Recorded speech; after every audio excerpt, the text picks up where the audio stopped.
প্রাথমিক পর্যায়ে রয়েছে। আমার বাংলাদেশ ফুটবল ফেডারেশনের যে সভাপতি তাবিদ আউয়ালের সাথে কথা হয়েছে।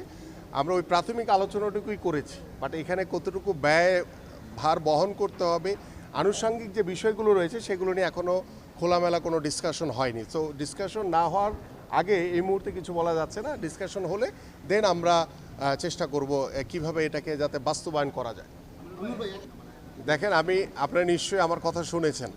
আমি যারা সাধারণ সম্পাদক হিসেবে নিজেদেরকে ইতিমধ্যে কমিটিতে আছেন এবং তারা নিজেরাই কোচ হিসেবে যাচ্ছেন, এবং তাদেরকে কিন্তু আমি ওয়ার্নিং দিয়েছি, সতর্ক করেছি যে ভবিষ্যতে আমরা এই ধরনের কোনো সুযোগ আপনাদেরকে দিব না। যেহেতু এশিয়ান গেমসের মতো জায়গা, যেহেতু এখানে অ্যাক্রিডিটেশন কার্ডের একটি বিষয় রয়েছে, তো যেহেতু তারা দিয়ে ফেলেছে, এবং আমার ইতিমধ্যে আমি বলেছি যে একটি বোধহয় পরিবর্তনের কথা বলেছি, যেটি হচ্ছে ব্যাডমিন্টনের কথা বলেছি।